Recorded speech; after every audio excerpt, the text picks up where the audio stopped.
Hello guys, आज हम बात करते हैं ईयर की। वेरी इंटरेस्टिंग टॉपिक है ईयर, जिसके बारे में हम बात करते हैं। ईयर एक ऐसा ऑर्गन है जिसको हम सेंसरी ऑर्गन बोलते हैं। ये सेंसरी ऑर्गन इसलिए बोलते हैं क्योंकि ये इन्वायरमेंट से जो भी साउंड प्रोड्यूस होती है उस साउंड को ये क्या करता है, रिसीव करता है और हमको एक तरह से हियरिंग का काम करवाता है।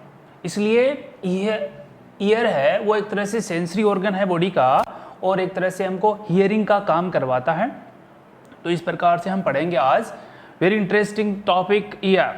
तो स्टार्ट करते हैं।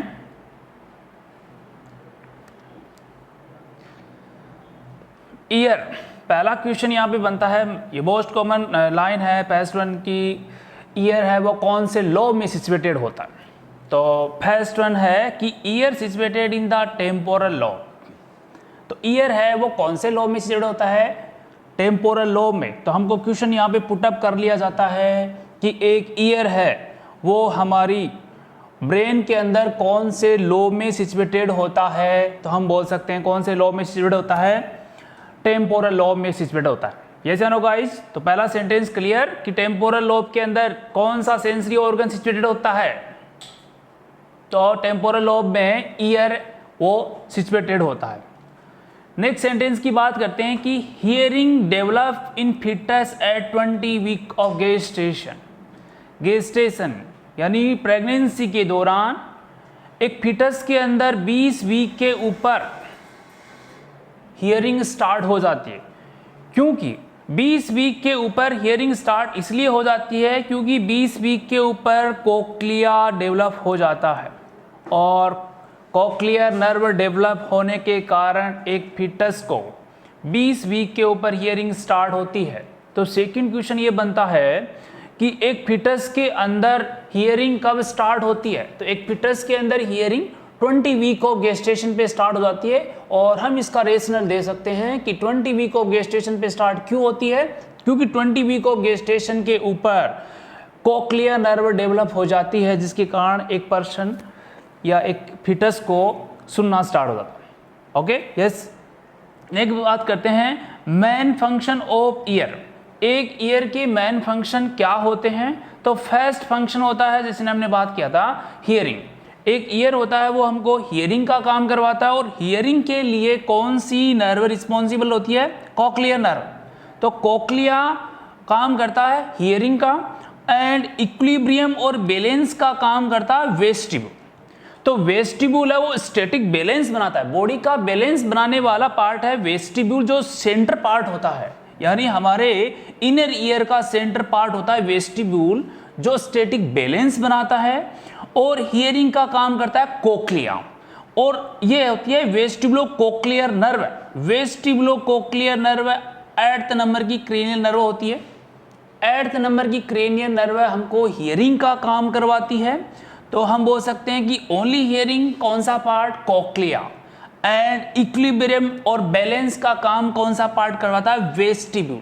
तो vestibule is the end persons to balance, equilibrium और बैलेंस को डेवलप करने वाला पार्ट होता है जिसको बोलते हैं वेस्ट।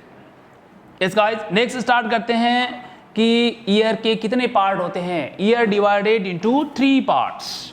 एक ईयर है वो कितने पार्ट्स में डिवाइड होता है, 3 पार्ट्स में डिवाइड होता है। पहला है एक्सटर्नल ईयर, दूसरा है मिडल ईयर और थर्ड वन है इंटरनल ईयर, जिसका दूसरा नाम है लैब्रिंथ भी बोलते हैं इसको।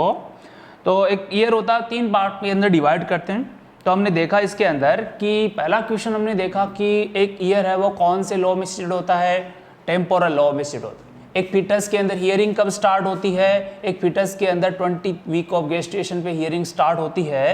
क्यों? क्योंकि रेशनल हमारे पास ये है कि 20 वीक के ऊपर कोक्लियर नर्व डेवलप्ड हो जाती है और डेवलप्ड होने से हियरिंग स्टार्ट होती है। 2 क्वेश्चन।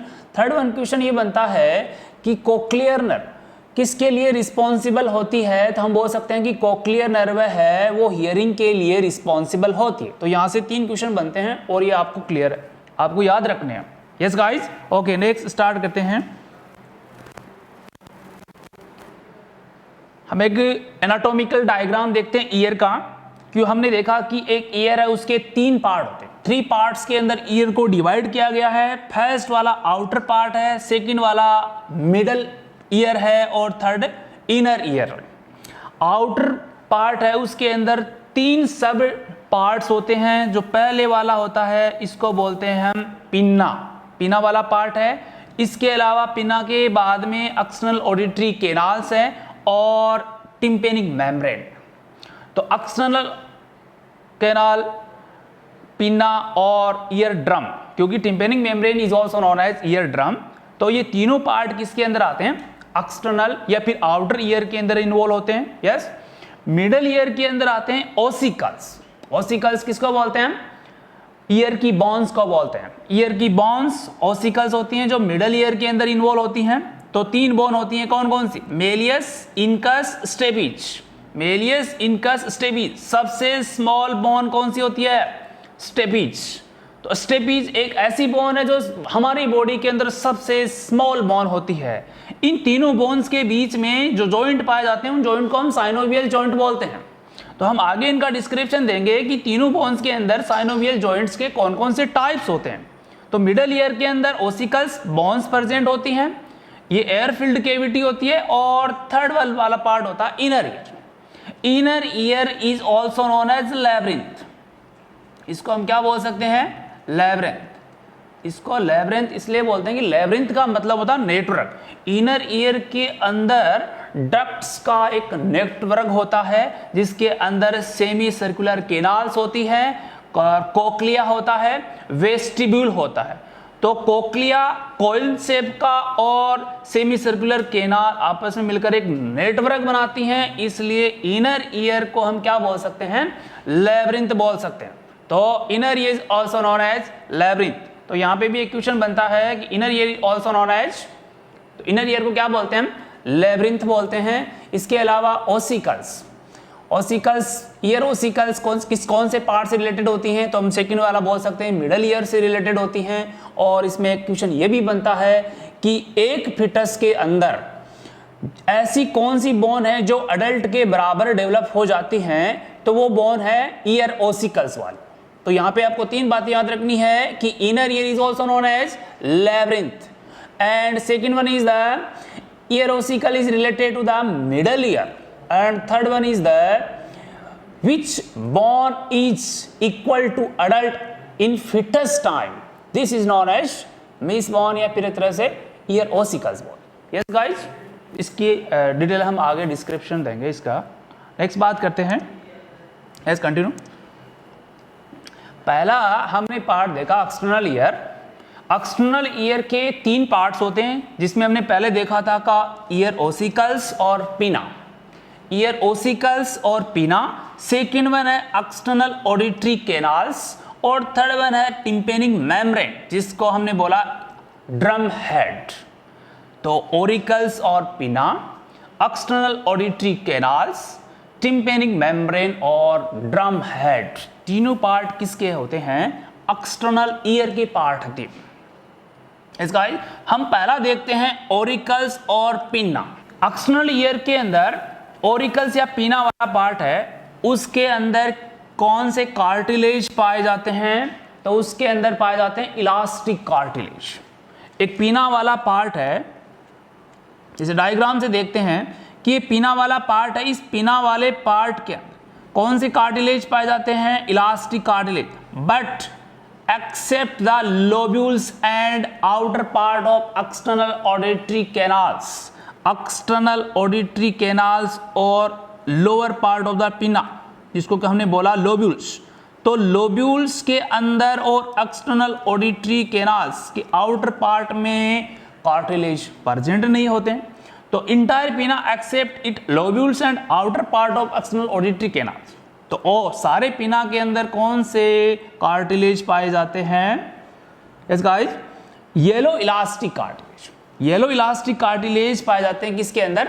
पीना वाले पार्ट के अंदर। Most important, next line most important है, याद रखना है कि पीना है वो कौन सी जर्मिनल लेयर से बना हुआ होता है?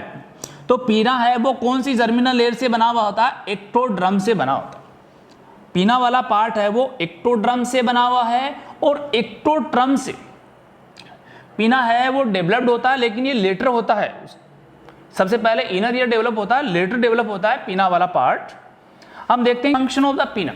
एक पीना के मेन फंक्शन क्या है कि पीना क्या करता है कि साउंड, ये एक तरह से एक्सटर्नल इन्वायरमेंट में जितनी भी साउंड होते हैं उन साउंड को कलेक्ट करता है और कलेक्ट करके किस में ट्रांसफर कर देता है, एक्सटर्नल ऑडिटरी कैनाल्स के अंदर। तो पीना का मेन फंक्शन होता है कि एक पर्सन्स के अंदर बाहरी इन्वायरमेंट की साउंड को कलेक्ट करके एक्सटर्नल ऑडिटरी कैनाल में ट्रांसमिट करना, और सेकंड फंक्शन होता है कि किसी भी टाइप के इन्फेक्शन हो, यानी कि फॉरेन बॉडी के पार्टिकल्स इंटर हो जाएं, उन पार्टिकल्स को भी प्रोटेक्ट करता है, तो इन्फेक्शन से बचाने का काम करता है, और इन्वायरमेंट की साउंड को कलेक्ट करके ट्रांसमिट करने का काम भी कौन करता है, पीना। तो पीना की दो इंपॉर्टेंट काम है कि एक साउंड वेव को इन्वायरमेंट से, एक्सटर्नल इन्वायरमेंट से ट्रांसमिटेड करना और इन्फेक्शन से प्रिवेंट करना। ये दोनों फंक्शन किसके होते हैं, पीना के होते हैं। और नेक्स्ट लाइन है कि एक पर्सन्स के अंदर, ये क्वेश्चन है जो बार बार पूछा, अभी भी पूछा गया है, पटना आइम्स के अंदर आया हुआ क्वेश्चन है कि एक पर्सन्स के अंदर इंस्टॉलेशन, एक पर्सन्स के अंदर ईयर ड्रॉप को इंस्टॉलेशन करते हैं तो पीना को जो यूज करवाते हैं उसमें प्रोसीजर कैसे करवाते हैं। तो ये याद रखना है कि एक चिल्ड्रन के अंदर जो 3 साल से कम है, 3 ईयर से कम वाले चाइल्ड होते हैं, उनके अंदर पीना को डाउन किया जाता है, डाउनवर्ड किया जाता है और उसके बाद में बैकवर्ड करते हैं। डाउनवर्ड और बैकवर्ड करने से एक्सटर्नल ऑडिटरी कैनाल क्या हो जाती है, स्ट्रेट हो जाती है और पर्सन्स को इजीली ईयर ड्रॉप है वो इंस्टिल की जाती है। तो एक चिल्ड्रन के अंदर बिलो 3 ईयर्स के अंदर पीना को डाउनवर्ड और बैकवर्ड किया जाता है, जबकि अडल्ट के अंदर पीना को क्या करते हैं, हम अपवर्ड करते हैं और बैकवर्ड करते हैं। तो अडल्ट के अंदर क्या किया जाता है, पीना को अपवर्ड करते हैं और पीछे की तरफ बैकवर्ड करते हैं, जिससे एक्सटर्नल ऑडिटरी कैनाल क्या हो जाती है, स्ट्रेट हो जाती है और ईयर ड्रॉप्स इजीली क्या हो जाते हैं, इंस्टॉलेशन हो जाते हैं। इसलिए कई बार क्वेश्चन पूछते हैं कि एक बिलो 3 ईयर के चाइल्ड के अंदर ईयर इंस्टॉलेशन करने के लिए मेथड पीना को कैसे यूज करवाते हैं, तो हम बता सकते हैं कि डाउनवर्ड और बैकवर्ड। तो बिलो 3 ईयर्स वाले बने डाउनवर्ड और बैकवर्ड, और अडल्ट के अंदर यानी अबो 3 ईयर्स के अंदर अपवर्ड और बैकवर्ड है वो पीना को यूज करवाते हैं। यस गाइस, इसी चीज को हम डायग्राम के द्वारा देखते हैं। तो इसमें डायग्राम में दिखाया गया, देखो कि एक बेबी है जो बिलो 3 ईयर्स का है, बिलो 3 ईयर्स का चाइल्ड है, वो चाइल्ड जिसके अंदर हमने ईयर ड्रॉप्स को इंस्टॉलेशन किया, तो उसमें हमने क्या किया, पीना को डाउन किया और बैक किया। एक पीना को हमने डाउनवर्ड क्या किया, डाउनवर्ड पुल किया और पर्सन्स के बैकवर्ड किया। तो ये इंस्टॉलेशन हमने बिलो 3 ईयर के चाइल्ड में यूज करवाते हैं। अडल्ट के अंदर हमने क्या किया, पीना को अप और फिर उसके बाद में बैक किया, जिससे एक्सटर्नल ऑडिटरी कैनाल स्ट्रेट हो जाती है और ईयर ड्रॉप हुआ है वो इजीली इंस्टॉलेशन हो जाती है। तो दोनों चीज़ें आपको याद रखनी है कि एक पर्सन जिसके अंदर बिलो 3 ईयर वाले चाइल्ड है उसके अंदर मेथड यूज करवाते हैं हम डाउन एंड बैक, और अडल्ट के अंदर हम यूज करवाते हैं अप और बैक, अप और बैक यूज करवाए जाते हैं। तो ये आपको याद रखने हैं या भूलना नहीं है कि एक चाइल्ड के अंदर कौन सा मेथड और अडल्ट में कौन सा मेथड, ठीक है। तो क्योंकि बेबी छोटे होते हैं तो ऐसे भी याद रख सकते हैं कि छोटे वाले के अंदर बिलो और बड़े वाले अडल्ट के अंदर अप, इसे भी मेथड में याद किया जा सकता है।